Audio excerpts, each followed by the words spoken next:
여러분들을 주님의 이름으로 환영하고 축복합니다. 제가 한번 기도하고요. 오늘의 말씀 함께 나누도록 하겠습니다.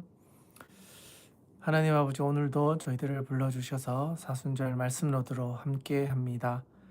특별히 레위기의 말씀이 지나 이제 룻기의 말씀으로 들어가는데, 하나님께서 이 말씀을 통하여 우리에게 하나님의 음성을 듣게 해 주시고, 주신 말씀을 따라 매일의 삶을 주와 함께 즐겁게 걸어갈 수 있는 그런 사순절의 여정이 되게 하여 주시옵소서.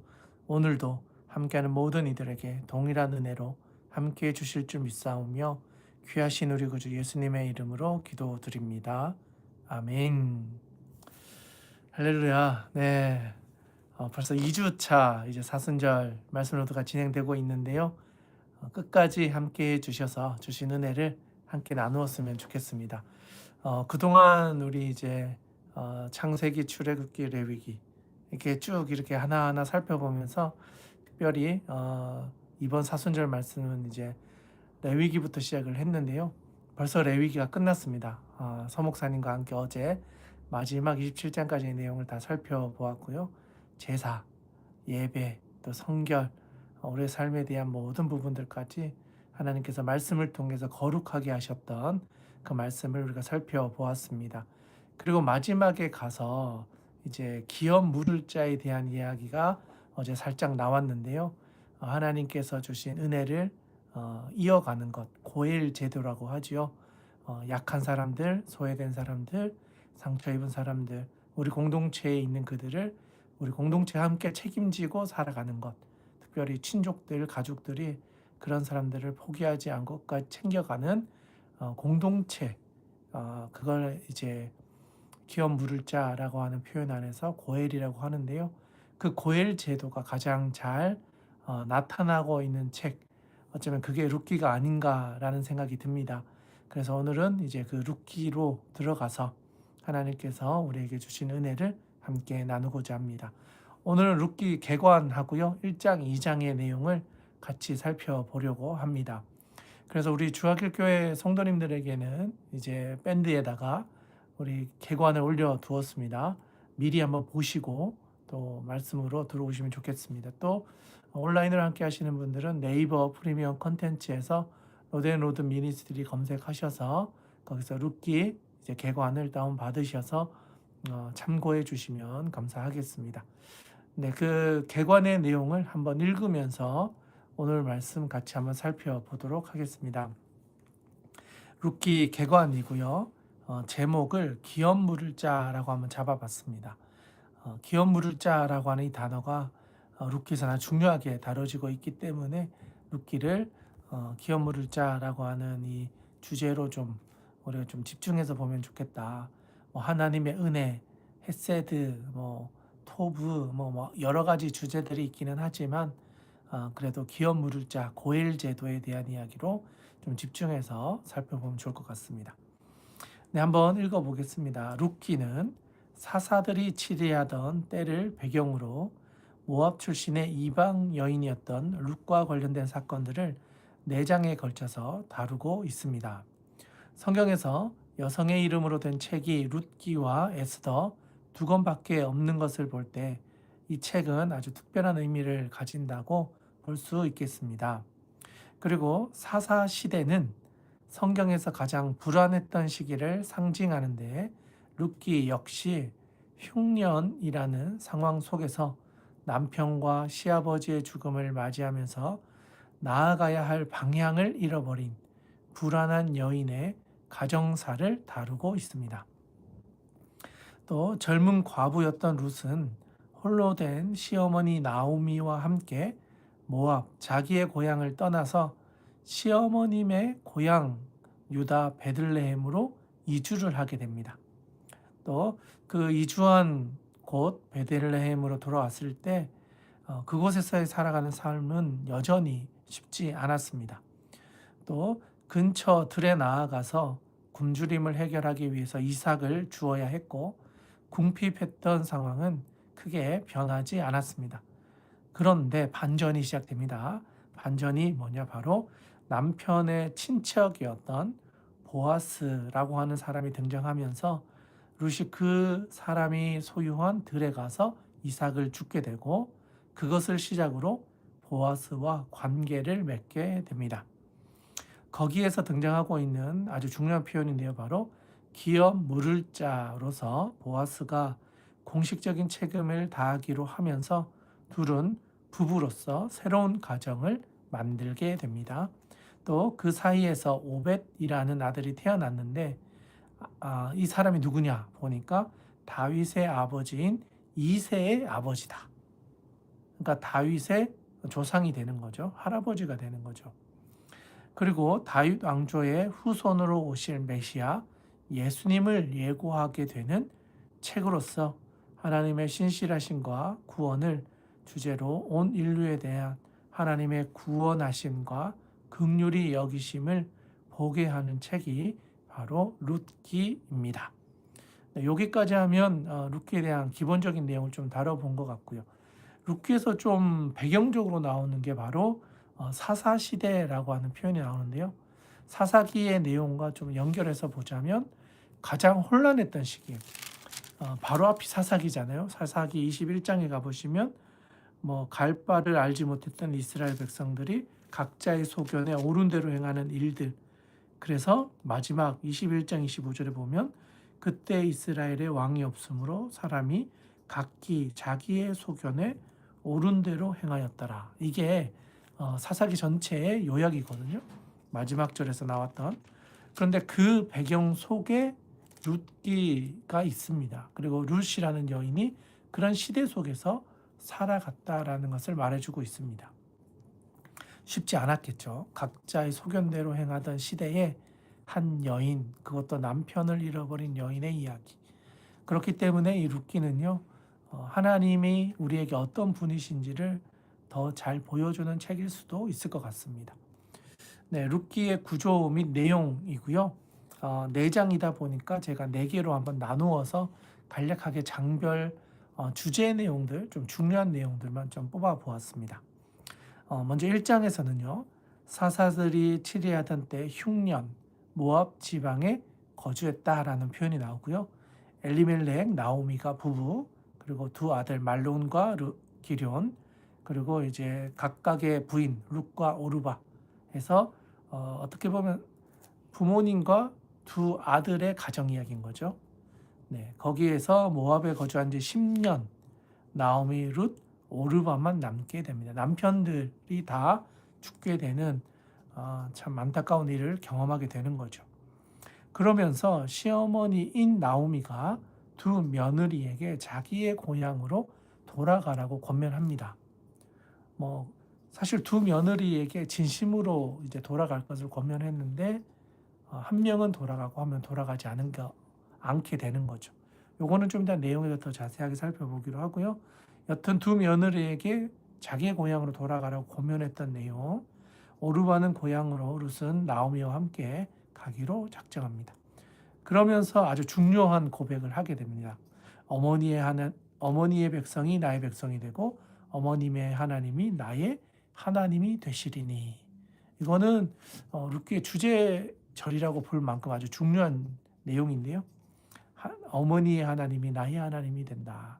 네, 그 이야기를 이제 룻이 했습니다.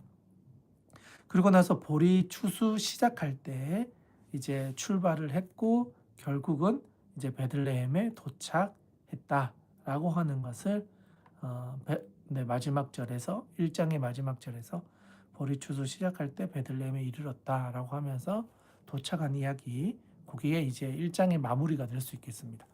네, 2장에서는요 나오미의 남편 엘리멜렉의 친족 보아스가 등장하고 있고요. 룻은 생계를 위해서 밭에서 이삭 줍기를 시작합니다. 또 보아스에게 속한 밭에서 이삭을 줍게 된 룻 이야기가 나오고요.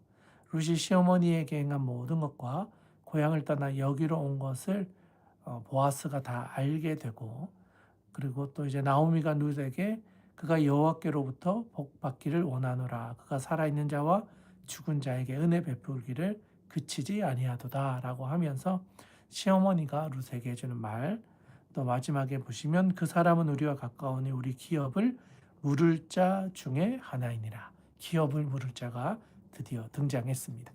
네, 2장에서 그 정도 또 3장으로 가보시면요.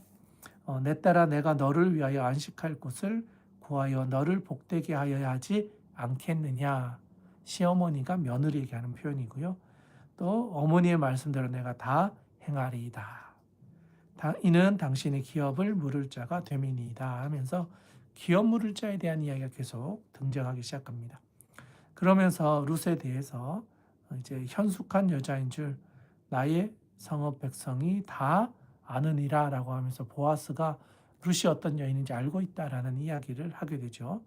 그리고 나서 그 사람이 오늘 이 일을 성취하기 전에는 쉬지 아니하리라 하면서 시어머니가 룻에게 해주는 말, 그것으로 이제 3장이 마무리되고 4장으로 넘어가면요. 모든 것을 무르거나 교환하는 일을 확정하기 위하여 사람이 그의 신을 벗어 그의 이웃에게 주더니 이것이 이스라엘 중에 증명하는 전례가 되었다. 그러니까 어떤 것을 무르거나 교환하는 일을 확정할 때 신발을 벗어 이웃에게 주는 전례, 이게 왜 있었는지를 여기서부터 설명해 주는 거죠. 그리고 나서 보아스가 룻을 맞이하여 아내로 삼고 그에게 들어가 아들을 낳게 됩니다. 기업 물을 자, 생명의 회복자, 노년의 복량자라는 표현이 등장하고 마지막에 그의 이름을 오벳이라 하였는데 그는 다윗의 아버지인 이새의 아버지였다라고 하면서 족보가 나옵니다. 간단한 족보이기는 한데요. 그 족보가 다윗에게 이어지고 결국은 그 다윗과 관련되어진 역사인 사무엘상으로 넘어가게 되는 가교 역할을 하게 됩니다. 네, 이게 바로 룻기에 대한 간략한 개관이라고 볼 수 있겠습니다. 전체적인 내용을 짧게 살펴본 거고요. 이제는 본문으로 들어가서 조금 더 세밀한 내용들을 함께 살펴보도록 하겠습니다.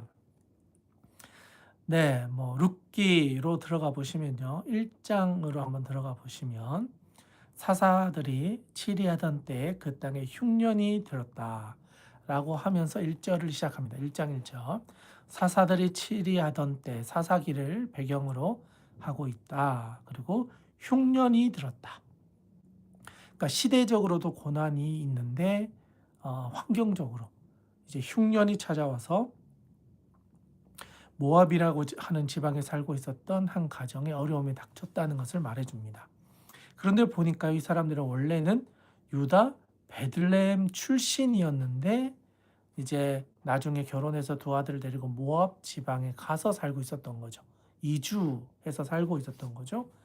2절에 가보시면 그 사람의 이름은 엘리멜렉, 가장 엘리멜렉, 또 그 아내의 이름이 나오미. 그러니까 엘리멜렉과 나오미 가정의 이야기다 라고 하는 것을 말해주고요. 그리고 그에게 두 아들 말론과 기럨이라는 사람이 있었다. 그러니까 말론, 기럨이라고 되어 있는데요. 두 사람의 이름 뜻도요. 병약한, 쇠약한 이런 의미를 가지고 있어요. 그러니까 두 아들이 있었는데 둘 다 뭔가 건강상에 문제가 있었거나 좀 뭔가 병약하고 쇠약한 아들이었던 것을 말해주는 것 같아요. 그러니까 그 두 아들이 있었고 이제 유다 베들레헴 에브랏 사람이었고 모압 가서 살았다. 그리고 이제 엘리멜렉 남편 죽고 두 아들도 죽고 이제 거기에서 얻었던 모압 여자였던 두 어떻게 보면 며느리인 거죠. 4절 끝에 보면 오르바 또 한 사람은 룻이라는 사람이었습니다. 오르바라는 뜻은요 돌아오는 자 이런 뜻이 있고요.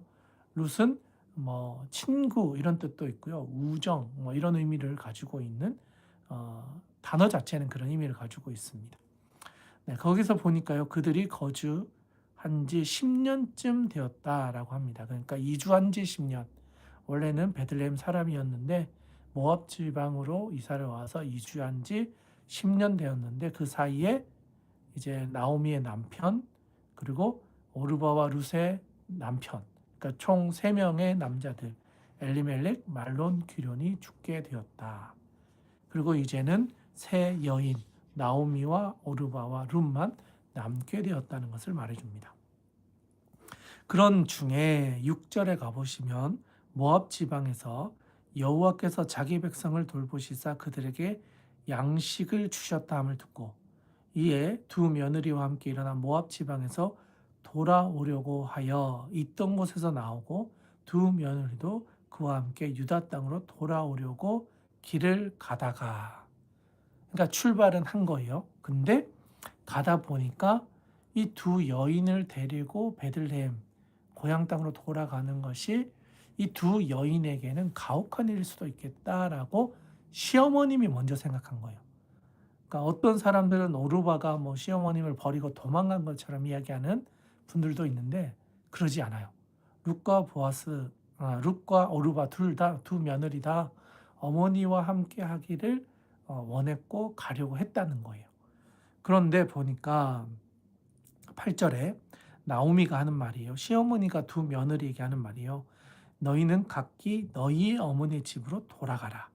너희가 죽은 자들과 나를 선대한 것 같이 여호와께서 너희를 선대하시기를 원하며 여호와께서 너희에게 허락하사 각기 남편의 집에서 위로를 받게 하시기를 원하노라 하고 그들에게 입맞춤에 그들이 소리를 높여 울며.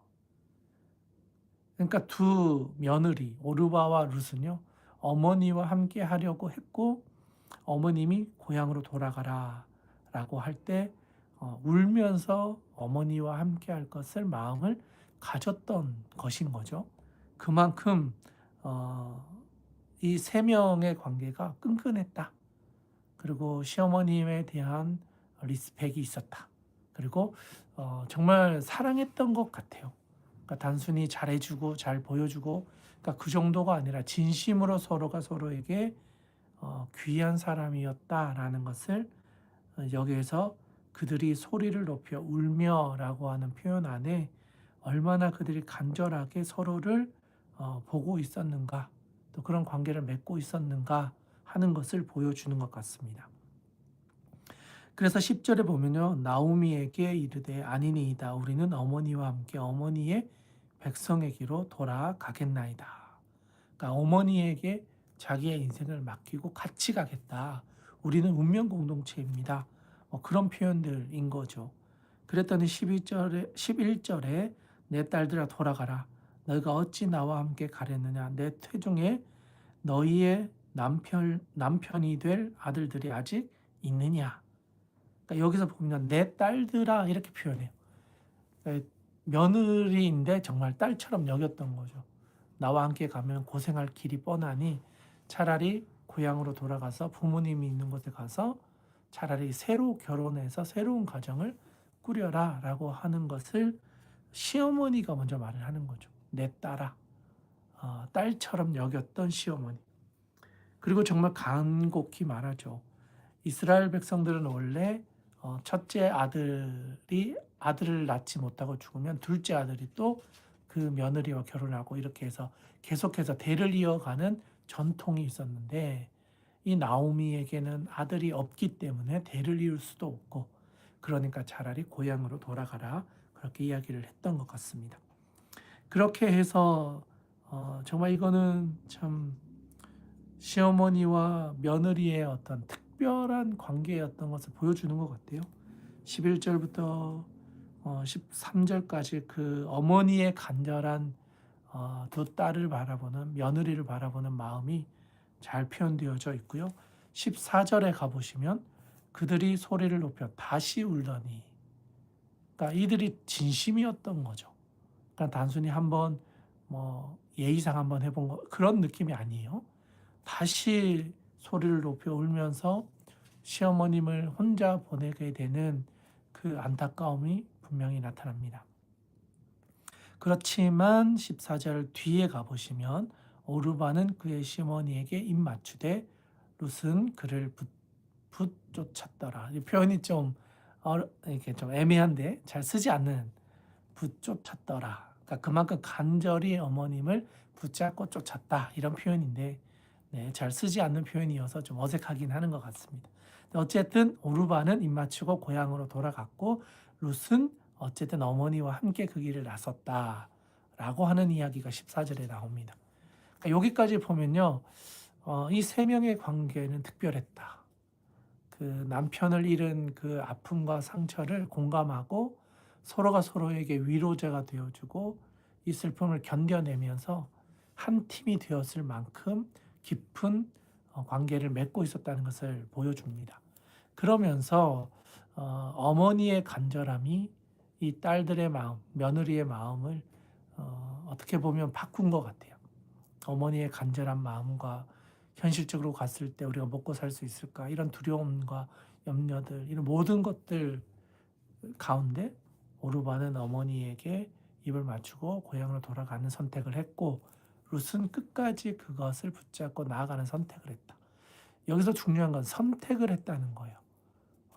저는 이 두 여인에게는 어떻게 보면 선택의 기로가 놓여 있었고, 룻은 어렵지만 어머니와 함께 가기를 결정했고 그 길을 나섰다. 오르반은 어떻게 보면 상식적인 선택을 한 것 같아요. 현실적으로. 우리 눈앞에 보여지는 현실, 음식도 없고 먹을 것도 없고 흉년이 없고 남편도 없고 어디서든 생계를 책임져야 되는데, 시어머니도 이제 어떻게 보면 나이가 점점 들어가실 텐데 내가 책임져서 부양할 수 있는 가장이 될 수 있을까? 이런 많은 고민들 속에서 가장 이성적인, 합리적인 선택을 해서 고향으로 돌아가는 선택. 당장에는 이게 어쩌면 더 지혜로워 보이는 선택일 수도 있을 것 같아요. 그런데 룻은 조금은 어리석어 보일 수도 있고 세상 물정 모르는 것 같아 보일 수도 있지만, 그가 어떤 특별한 선택을 했다는 건 이유가 있겠죠. 그 이유가 사실은 바로 다음 절 15, 16절에 17절까지 이렇게 등장하는 것을 보게 됩니다. 룻이 왜 이런 선택을 했을까? 바로 다음 절 15, 16, 17절에 나와 있는데요. 보면 나오미가 또 보라, 내 동서는 그의 백성과 그의 신들에게 돌아가니 너도 너희 동서를 따라 돌아가라. 나오미는 다시 한번 이야기하는 거죠. 현실을 봐라. 어떻게 보면 오르바가 잘한 선택이다. 룻이 나를 따라간다 해도 답이 없다. 오히려 더 고생길이 훤하다. 그러니 아버지에게로 돌아가라 하는 거죠. 근데 아주 특별한 선택을 할 수 있었던 이유, 바로 16절. 이거는 암송 구절이에요. 빨간 줄 100개. 네. 룻기에서는 아주 중요한 구절이니까요. 한번 줄 긋고 한번 읽어보면 좋겠습니다. 룻이 이르되 내게 어머니를 떠나며 어머니를 따르지 말고 돌아가라 강권하지 마옵소서. 그러니까 어머님이 얼마나 진심이었는지 강권하지 말라고 이야기합니다. 그리고 어머니께서 가시는 곳에 나도 가고 어머니께서 머무시는 곳에서 나도 머물겠나이다. 어머니의 백성이 나의 백성이 되고 어머니 하나님이 나의 하나님이 되십니다. 네, 대단한 고백이죠. 이방 여인이었고 어떻게 보면 하나님에 대해서 모를 수도 있었을 것 같은데, 이 고백을 보면 어머니의 하나님이라고 이야기하잖아요. 그러니까 어머니가 모셔왔던 하나님에 대한 삶으로 증명되어진 하나님에 대한 고백, 그 신앙을 며느리가 보고 인정하고 있었던 것을 말해주는 것 같아요. 어머님이 기도했던, 어머님이 믿고 있는 그 하나님이 이제는 나에게도 그런 하나님이십니다. 어머님의 하나님을 나의 하나님으로 믿고 여기까지 왔고 앞으로도 살아가겠습니다. 진짜 룻이 어머니를 통해서 하나님을 만났던 경험이 있었던 것 같아요. 그만큼 중요한 고백을 하고요. 17절에도 보면 어머니께서 죽으시는 곳에서 나도 죽어 거기에 묻힐 것이라. 만일 내가 죽는 일 외에 어머니를 떠나면 여호와께서 내게 벌을 내리시고 더 내리시기를 원하나이다 하는지라. 그러니까 죽는 것 외에는 어머니와 따로 가지 않겠습니다. 어머님이 죽는 그곳에 나도 죽어서 묻히겠습니다. 네. 그리고 또 여호와께서 내게 벌 내리시고 더 내리시기를 원합니다. 저는 이 고백을 보면서 룻은 어머님을 통해 하나님을 만났던 여인이었고, 오르바는 시어머님을 통해서 하나님을 만나지는 못한 여인이었다. 그래서 룻이 선택할 수 있었던 것은 어머님의 하나님이 나의 하나님이 되셨고 그 하나님이 우리의 가정을 책임져 주시고 또 내 인생도 책임져 주실 것에 대한 믿음, 신뢰가 있었기 때문에 그 어머님의 걸음에 함께 할 수 있는 것, 주와 함께 길을 걸어갈 수 있는 것, 그것은 결국 주님이 내 삶의 주인 되신다는 걸 믿었기 때문이잖아요.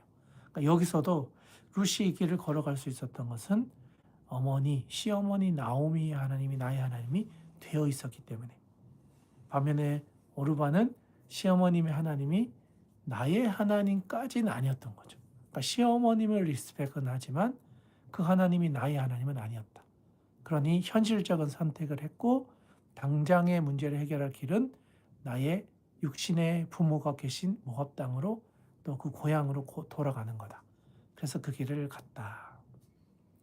그리고 그 선택이 앞으로 어떤 일과 연결되어질지 우리는 알 수는 없지만 이때까지는 어쨌든 룻은 어머니의 하나님을 따라 선택을 해서 그 길을 갔고 갈 바를 알지 못하지만 믿음으로 그 여정을 출발했다. 오르바는 현실적으로 합리적으로 계산했을 때 가장 자기에게 유익할 수 있는 길을 선택했다. 그리고는 오르바는 성경책 속에서 사라지게 되는 거죠. 반면에 룻은 성경 안에서 뒤에 나오는 이야기까지 다 연결하면 결국 다윗 왕의 조상이 될 뿐 아니라 메시아의 조상으로 이 땅 가운데 하나님의 은혜를 나타내는 축복의 통로의 인생이 되었다.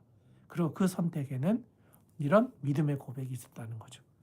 그리고 18절에 가보시면 나오미가 룻이 자기와 함께 가기로 굳게 결심함을 보고 그에게 말하기를 그쳤다. 굳게 결심함을 보았다라고 하는데요. 결국 이거는요. 그의 진심이 그 어머니에게 동의가 됐다는 거예요. 진짜였다는 거예요. 가짜가 아니고 진짜 나와 함께 이 고난을 맞이할 준비를 하고 있다. 진심이다. 진짜 하나님과 함께 가기로 결정했구나. 그래서 이제는 나오미가 어머님이 룻과 함께 가는 것을 본인도 이제 받아들인 거죠. 저는 이 모습을 보면서 이게 동력자를 얻는 방법 또는 동력자를 얻을 때 이렇겠구나 그런 생각이 들어요. 동력자는 하나님의 나라를 위해 함께 일하는 사람이잖아요. 그런데 저도 이제 목회를 한 지 20년이 넘어갔는데 동력자를 만나기는 참 쉽지 않은 것 같아요.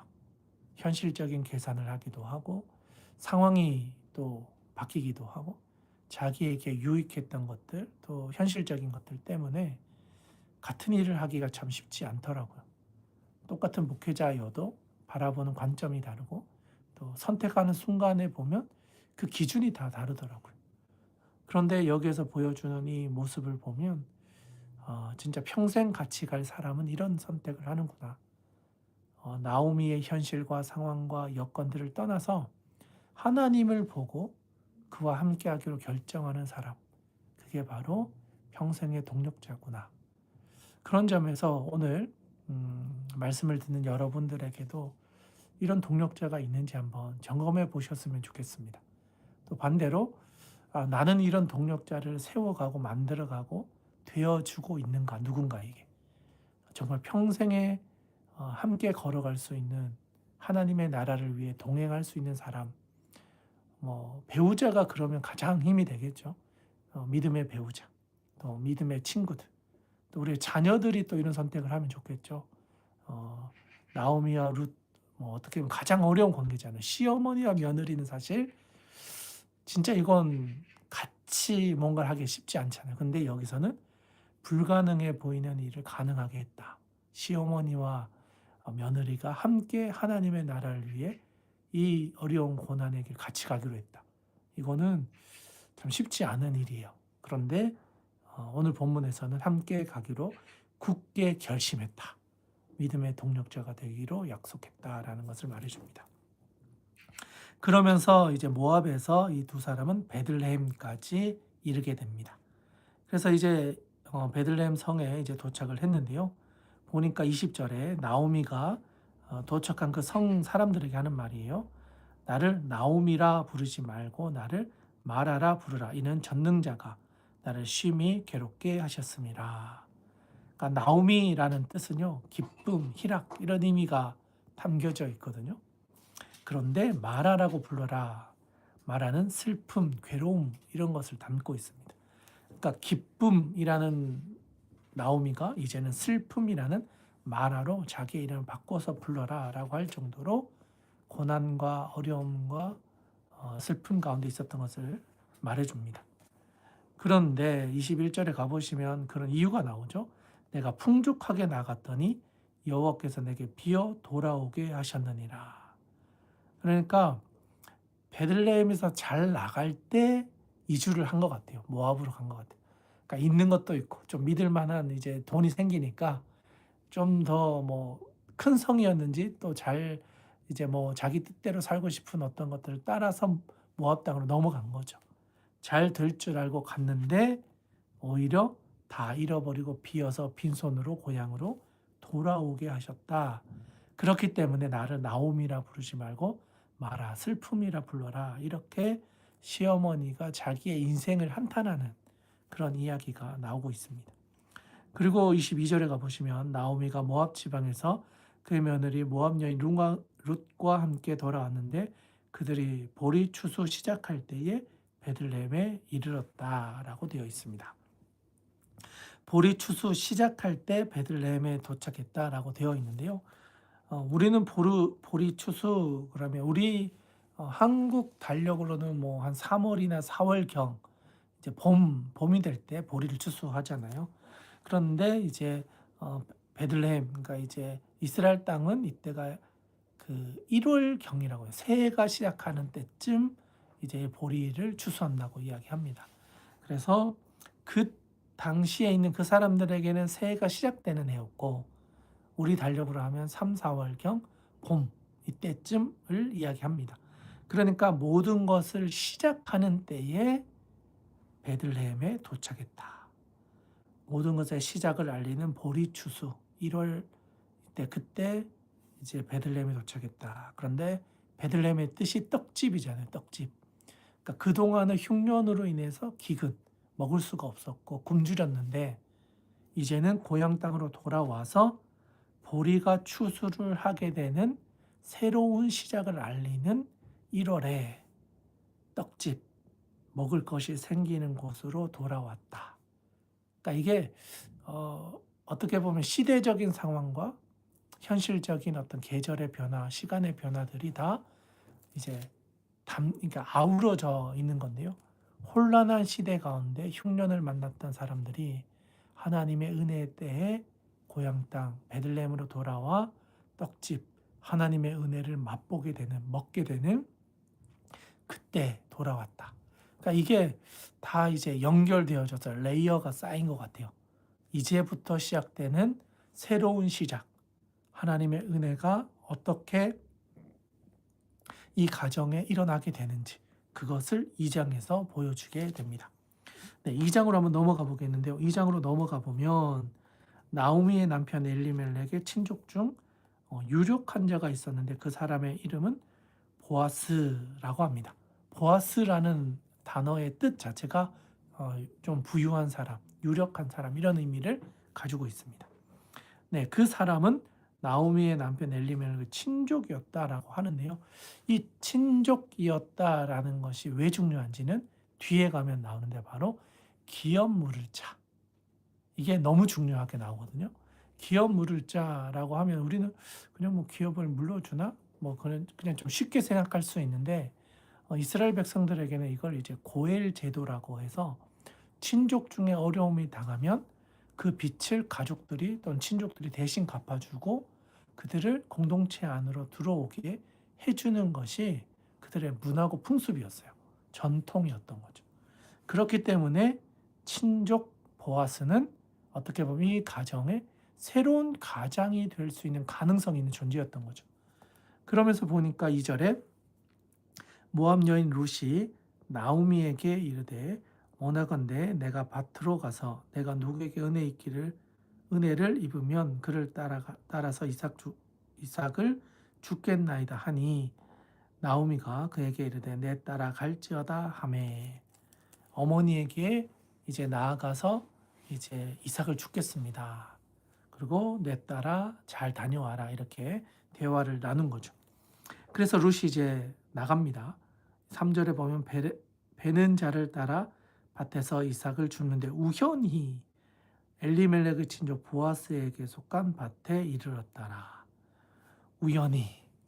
자, 이게 저는 좀 카이로스라는 측면에서 접근할 필요가 있겠다라는 생각이 드는데요. 우연히라고 되어 있지만 하나님은 이 가정을 살리기 위해 보아스라고 하는 사람을 예비해 두셨고 이때 그들을 만나게 하기 위해서 룻을 보아스의 밭으로 인도하셨다라는 것을 말해주는 표현이 바로 우연히. 그리고 4절에 보면 또 마침 보아스가 베들레헴에서 와서 베는 자들에게, 그러니까 그 베고 있는 그곳으로 오게 된 거죠. 우연히, 마침, 이런 표현들이 하나님의 타이밍, 하나님의 때 이 두 사람이 만나게 되었다는 것을 의미하는 아주 중요한 표현이라 할 수 있겠습니다. 그러면서 보아스가요, 보면 4절에 여호와께서 너희와 함께 하시기를 원하노라 하면서 그들을 축복합니다. 이삭 줍는 사람, 또 베는 사람들을. 그리고 그들이 또 화답하죠. 여호와께서 당신에게 복 주시기를 원합니다. 그러니까 이것만 봐도요, 보아스가 어떤 사람인지 좀 알게 되는 거죠. 그러니까 어려운 사람들, 수고하는 사람들을 축복해주고 또 하나님의 은혜를 흘려보낼 수 있는 단순히 돈만 많은 부자가 아니라 그의 마음과 또 삶이 넉넉한 사람, 조금 더 나가면 축복의 통로와 같은 인생을 살았던 사람이 바로 보아스였다라는 것을 좀 보여주는 것 같아요. 네, 그래서 5절에 보시면 보아스가 그 길을 지나다가 이는 누구의 소녀냐라고 하면서 룻을 발견한 것 같아요.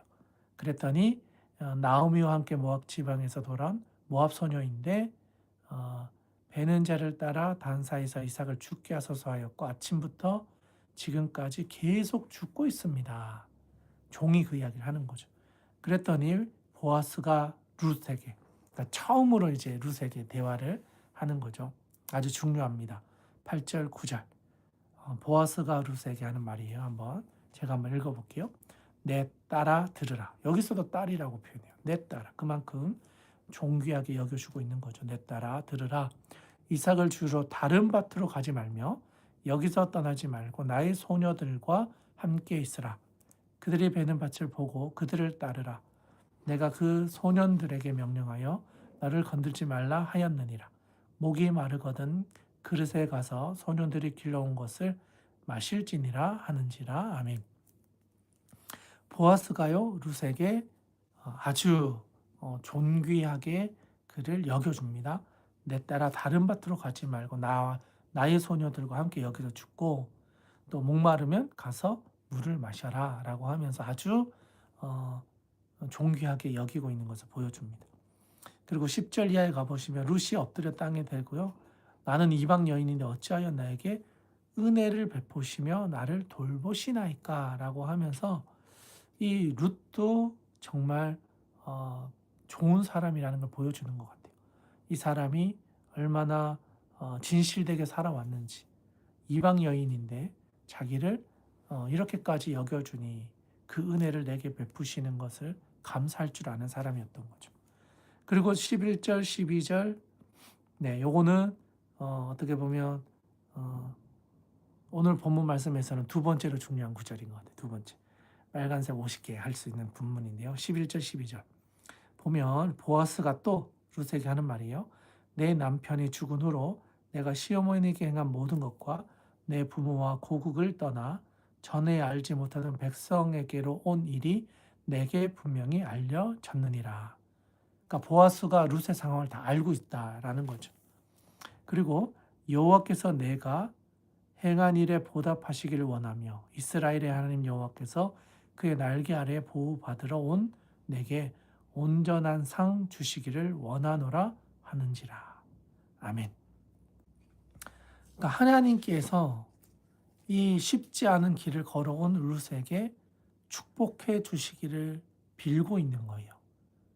단순히 인간적인 어떤 것들을 주는 정도가 아니라 하나님의 은혜가 당신에게 머물기를 원합니다. 하나님께서 그 어려운 시간들을 겪으면서 여기까지 온 그 여인을 지켜주시기를 원합니다 하면서 축복해 주는 거죠. 그리고 내게 온전한 상을 주시기를 원한다라고 하면서 이방 여인이었던 룻을 축복합니다.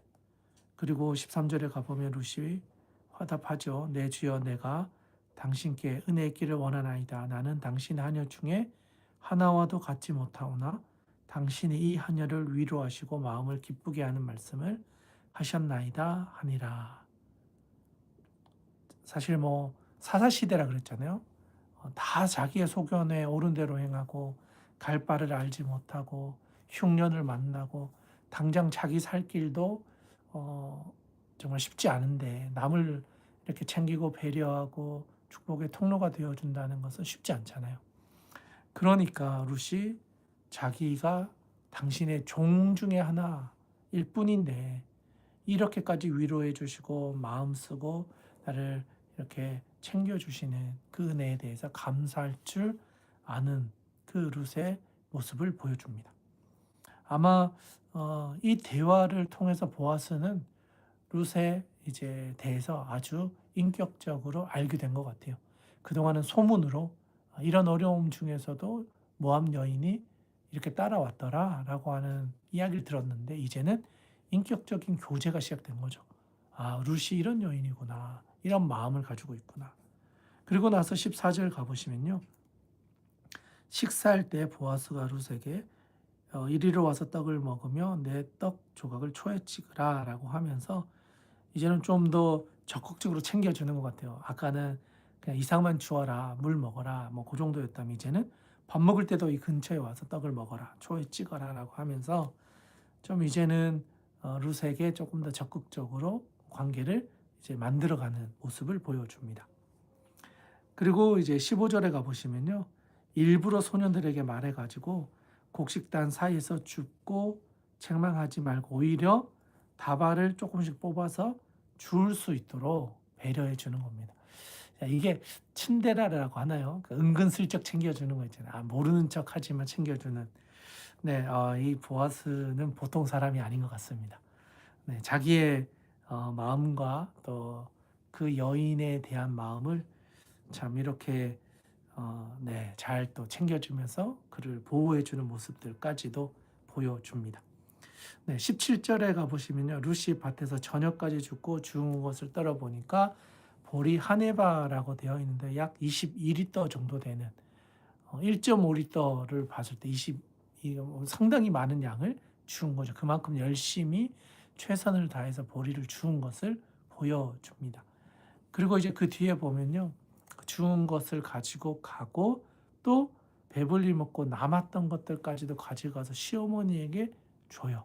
그러니까 시어머니가 음식을 잘 먹을 수 없는 어려운 상황이었던 것을 고려했을 때 어머님이 먹을 수 있는 음식들 챙겨간 거죠. 또 그렇게 어머님을 봉양했던 모습을 보게 됩니다. 그러면서 이제 뭐 룻과 또 보아스가 대화를 하면서 오늘 어떤 일이 있었느냐, 둘이 참 다정해요. 자기가 있었던 일들을 또 이야기를 하고 또 어머니와 함께 그 이야기를 하게 되면서 또 20절에 한번 가보시면요. 나오미가 자기 며느리에게 그가 여호와께로부터 복 받기를 원하노라. 그가 살아있는 자와 죽은 자에게 은혜 베풀기를 그치지 아니하였도다 하고 나오미가 또 그에게 이르되 그 사람은 우리와 가까우니 우리 기업을 물을 자 중에 하나이니라 하니라. 아멘. 이 표현이 아주 중요해요. 뒤에 나오는 20절 후반전에 그 사람은 우리와 가까우니 우리 기업을 물을 자 중에 하나다. 기업 물을 자. 우리 고엘이라고 했잖아요. 그 당시에 어렵고 힘들지만 가족, 친족을 지키고 보호하고 어떻게 보면 공동체가 주는 가장 큰 힘이 서로가 서로를 지켜주는 거잖아요. 여기서 바로 그 이야기를 하는 거예요. 나오미가 며느리에게 그 사람은 우리의 기업을 물을 자 중에 하나이기 때문에 우리의 어려움을 공감하고 또 같이 이겨낼 수 있는 아주 귀한 사람이다. 그리고 중간에 보면 그가 여호와께로부터 복 받기를 원하노라. 그가 살아있는 자와 죽은 자에게 은혜 베풀기를 그치지 아니하였다라고 하면서 친족이 주는 어떤 의미들을 다시 한번 생각나게 하는 것 같습니다.